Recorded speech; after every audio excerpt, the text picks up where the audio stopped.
What up, YouTube? Peace. Welcome back.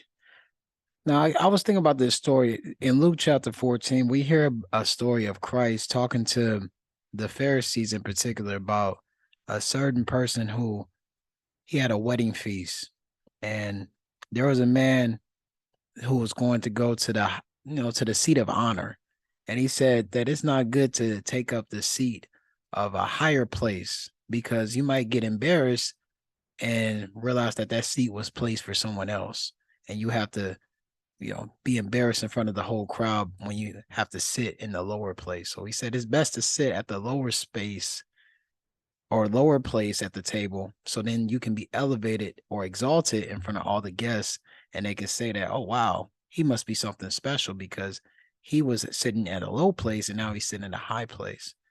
And he ends that parable by saying, whoever exalts himself shall be abased or humbled, and those who humble themselves shall be exalted. And I say that story because in today's world, there are a lot of people, a lot of pastors, a lot of religious leaders or figures who really have a self-exalted image of themselves. They really think that they're more than what they are. And honestly, that a lot of them think they're prophets. A lot of them think they're anointed by the Most High, and they're really not. And I'm not saying that I can, tell who is and who's not chosen by the Most High, but you can tell who's really not really a part of the movement in regards to the kingdom of the Most High in spirit and truth by certain agendas that they push, which I call Luciferianism, which is the promotion of, different factions that are contrary to the Bible. And I think they're pretty obvious of what they are today. But I see this a lot in the Christian church, so-called Christian church. And that points me into this video right here with Pastor Mike Todd. Now, Pastor Mike Todd, he's going to talk about some things, and he's going to cause a lot of controversy to some people. And I just want to play it. I'm going to chime in and give my opinion on it. So let's go.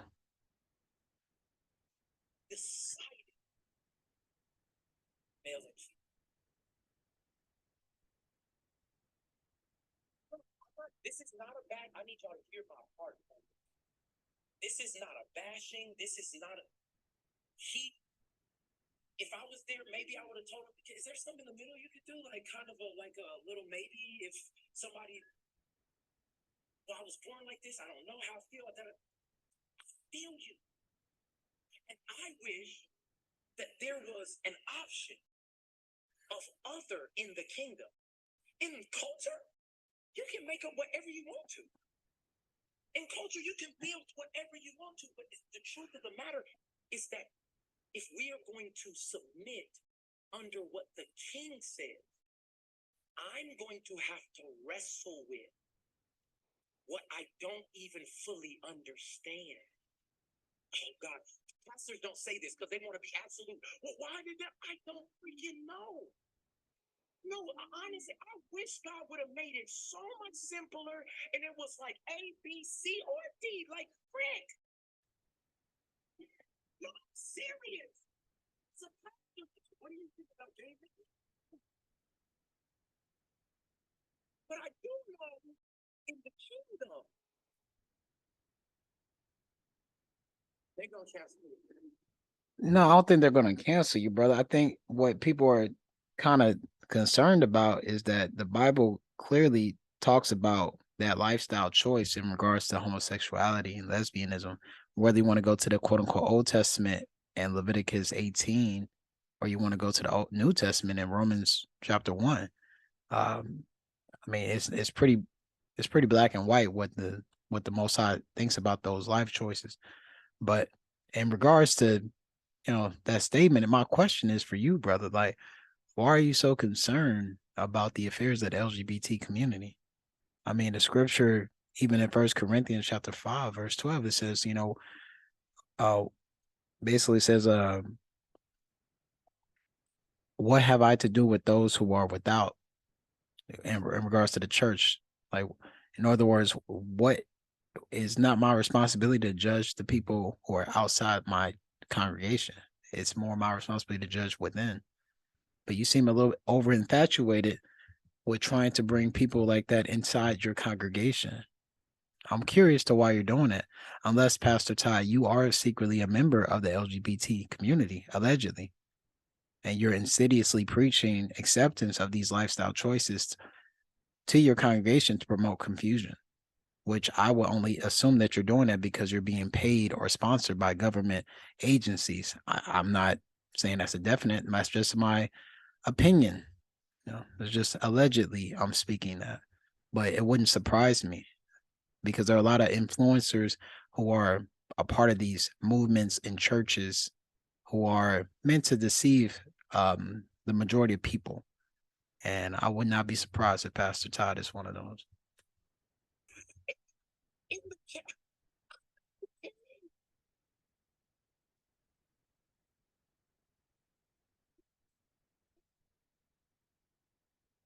Well, I can tell you that, brother, because, you know, the Most High said the first commandment when he made Adam and Eve was to be fruitful and multiply. If you have two couples who have attraction to one another, they can't be multiplied. Two men cannot form a baby. Two women cannot form a baby. I know that's controversial today, but that's the truth. You need the sperm of a man and you need the egg of a woman. So, that would be that would be counterproductive what the Most High intended from the beginning. So that's why he did what he did. I don't think that's very difficult to find. But again, I think you're trying to make this into a question mark conversation because you're trying to allow some certain level of acceptance into your congregation so that they feel a little bit more open to that lifestyle choice, especially the youth, because you have a lot of young people that go to this church, a lot of young people that know about this church. And just my just a full on transparency. I used to listen to Pastor Todd. I found his church back in 2016. He's very charismatic, very charming dude, very eloquent. But that's the danger of the Bible. Sometimes if you have people who are very eloquent speakers, who know some of the Bible, they can fool people into thinking things that the Bible doesn't state. And he's one of those people that, he's ever learning, but he never comes into the knowledge of the truth, like 2 Timothy chapter 3, verse 7 says.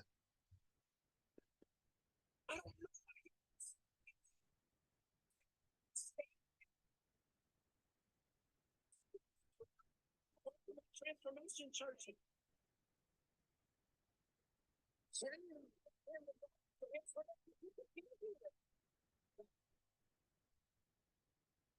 You see the people, you see the the liberal women standing up because this is what's in their heart. That's why I say it's the women have their women, especially American women, they're triple agents. They like to form this this religious altar. That's why you gotta be careful when you meet these women who say they go to church. They go to church, but they they go to church to make themselves feel good. They're not really going to church to really learn. So a lot of these people, so these young women in these churches, they're going to these churches just to, get some emotional high. But their true allegiances is with the culture of today. So that's why when he talks about the LGBT community and he talks about, things that are, pretty, just contradictory to the Bible, they love it. They really like that energy that he's promoting because in their heart, they really want to align themselves with everybody. They want to love everybody and everything and accept everything. Nothing is forbidden. Nothing is outlawed. Everything, love is love. That's what they say all the time. But they claim to, they love, Christ and they love the Most High. That's why you gotta have a lot of discernment out when you meet these women because they be saying a lot of things to make it a lot of dudes tricked up. They think that they marrying a woman of God, find out they have a child, now they want to make your son gay. It's like, oh, he just likes wearing a dress. He likes wearing pink. There's nothing wrong with him doing ballet, and he just, he's just sensitive. I just want him to be free to be himself. Because you married a woman who accept that lifestyle in her heart. Now you're embracing that into your child. Now it's into your child. That's why you gotta keep the Most High first, man. Especially when you're dating out here.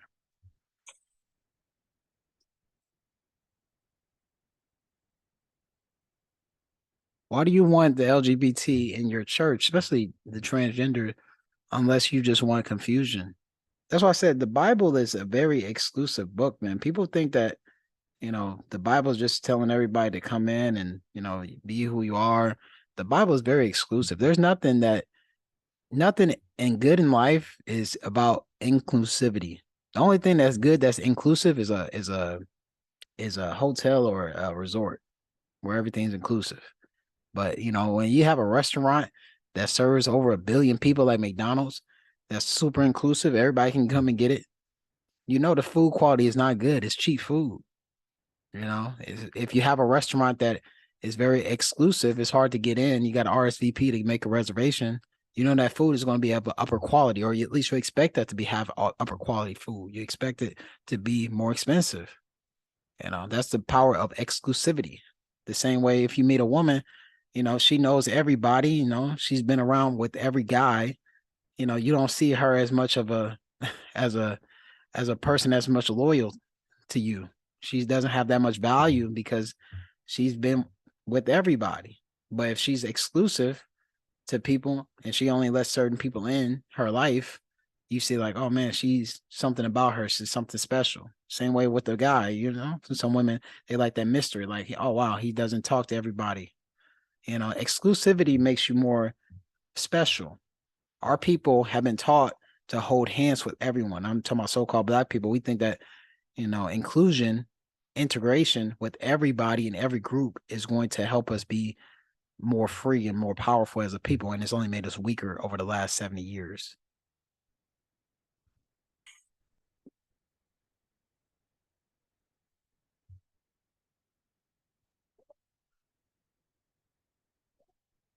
I think you found love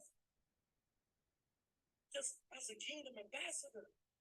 When I look back at the orders that are in the Constitution of the kingdom,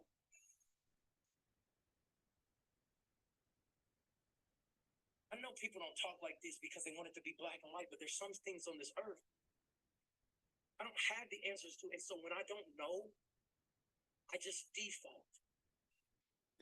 Well, brother, I gotta say two things. First, when you don't know, that's why I said the scripture tells us to remove our opinion on things. We're not supposed to have our own personal interpretation, or what the proverb says, lean not on your own understanding.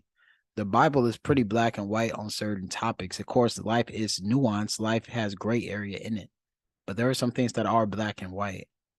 And one thing that makes it difficult for him to kind of go into this because he sees himself as an ambassador of the Most High, and he's not qualified to be one. No disrespect to him, but the only ambassador or representative of the Most High is his son and his spirit.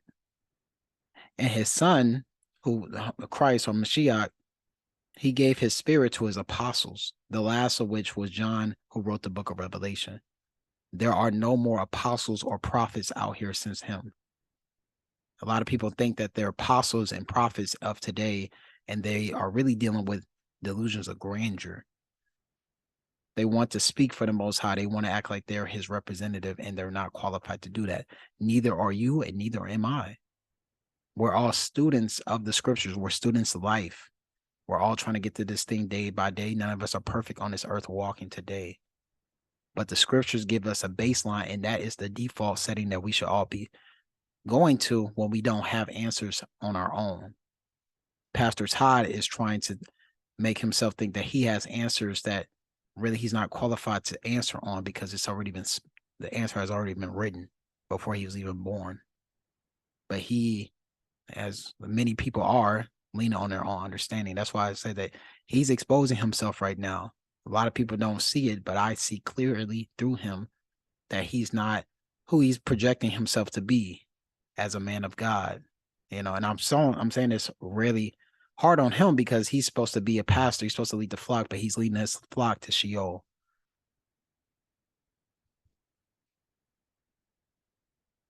Sub to the mission. I know people are going to try to make this clickbait and make it something I didn't say. I hope you hear the heart of what I'm saying.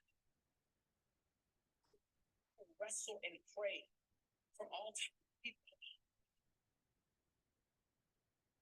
How freaking unfair it must feel to feel something every day of your life and it not line up with the God you love. You don't have all the answers. My wife used to work in the makeup community. There's tons of people who have different identity associations in that community. And one of her favorite people in there was a homosexual male, the sweetest guy in the world. I mean, had the love that most Christians don't have. Would do anything for me. I'm off on a tangent right now, but my heart is aching right now. Because the truth of the matter is, he wants a close relationship with God. All of the walls, all of the judgment, all of the things kept it away. What I'm saying to everybody in this room is, you don't have to have an answer to stand with somebody.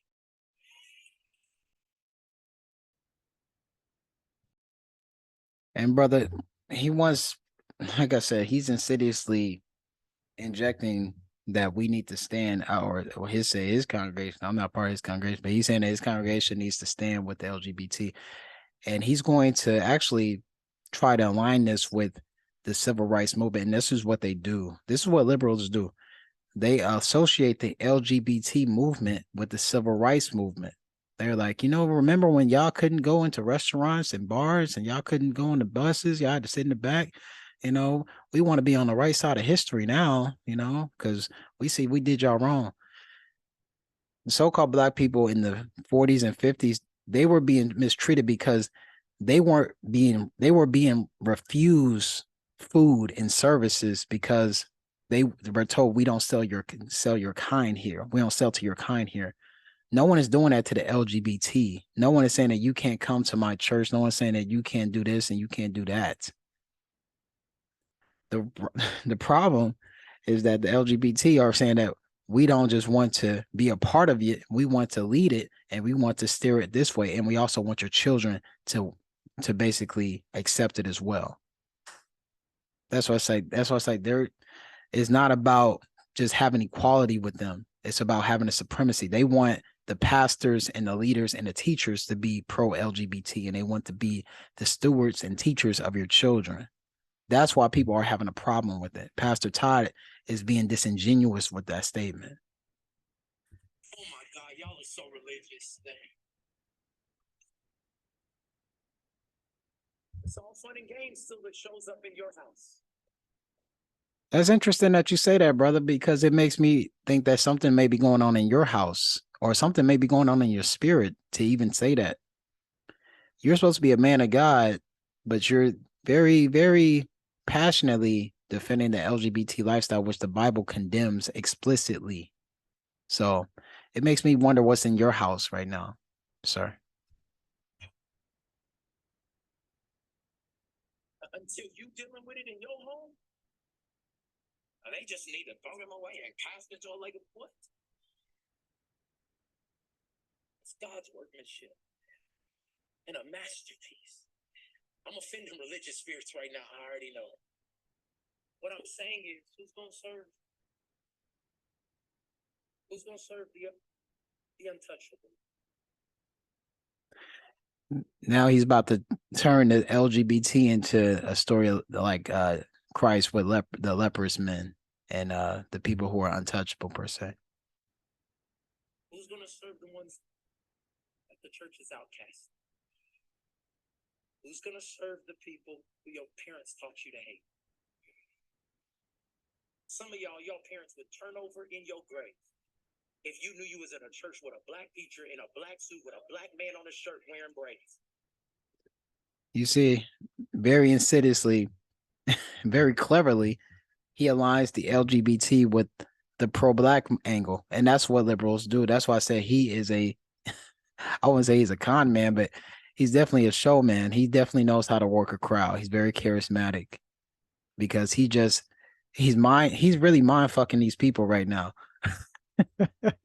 People are like, oh man, like, oh, I remember my grandfather, he told me that, black people were bad. And, now I'm in this church, and this Pastor Todd, he just taught me so much. And I don't want to be on the wrong side like my grandfather. I guess I should hang out with the LGBT people. Hey man, if you want to do it, that's your business. But I'm saying there's things that are clearly stated in the scriptures that we shouldn't be associated with and affiliated with. And even going back into the scriptures, you read in I believe it's Second John, like verse 10, it tells you that don't take any partaker, don't invite a blasphemer or something like that into your home. He said, you don't even say Godspeed, because you could be a partaker of their evil deeds by even doing that. So it's like if someone denies that Christ came in the flesh, basically denies the word and what it says, if you invite them into your house and you basically invite them as basically a friend, your association with them is going to be a sin. And I'm not saying that it's a difference between loving and supporting someone who's going through a struggle or a problem or an addiction versus you condoning an unrepentant, sinful behavior. Because like I said, we're not perfect. None of us are perfect. But at the same time, there are some things that you can't accept as normal, especially if you have children. You can't condone the normalization of sin. And that's what he wants people to do. He wants to make it seem like, well, they're just born this way, so we just have to love them anyway. No. You can let them be who they are, but understand there's a sign, there's a line in the sand that you can't cross. And if you have crossed them, we have some boundary issues. Now we have to redefine the relationship or friendship that we have, whether that's your family member or friend. But he wants there to be no boundaries. So, like I said, I think that he is a closeted homosexual, allegedly. But I think that that's part of his lifestyle choice. And I think the marriage is a front. But I really think that's why he's pushing it so hard.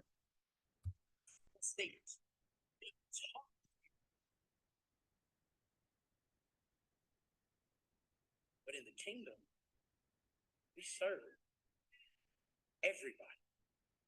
And the reason why, oh my God, I feel the presence of God right now. The reason why I'm trying to teach you this is because there's going to be things in your life that are going to make you want to have a natural response. And you're going to have to put it through the filter of the kingdom. Okay. Let me just put it in a point. Serving the kingdom is going to cost you your natural response. All right. That's all I got. This guy, he's going to keep going on some other things. I don't want to listen to the whole sermon. But if y'all want to, this is the full video, Power Trip 2, Power Flip, Serve the Kingdom. If you want to see Transformation Church, like I said, I think that it's pretty obvious that Pastor Todd is an agent, or he's some paid agent by a government faction to push certain agendas. Allegedly, everything I'm saying is alleged in this video. But like I said, there are certain things that people are being pushed in these last days, especially these religious influencers, these pastors, these imams for these mosques. There's like the Most High is doing this to deceive people, but he's also making the people elect, because the thousands and millions of people that he reaches through his videos who are going to be like, yeah, I follow Pastor Todd. There are going to be 1 or 2, maybe 3 people who are going to be like, you know what, I just don't want to be with Pastor Todd anymore. And that's what the Most High is doing. He's purifying his elect so they can understand what is to come, so they can purify themselves and detach themselves from this Babylonian system. There are many people going to lose their jobs in these last days because of the decisions they're going to make. There are people going to lose their marriages or relationship or access to their children because of the decisions they're going to make over these controversial issues, quote unquote controversial issues like the LGBT, transgenderism, abortion issues, because they're going to make a decision that this doesn't align with the scriptures. And people are going to leave their church, or they're going to leave their mosque, or they leave their temple, and because they see that their pastor or their priest or their rabbi or their imam are being used as influencers to do things that aren't necessarily correct. And that's why it's important to keep faith in the Most High, because that faith is going to have you be mentally stable when people let you down or betray you. All right. So peace.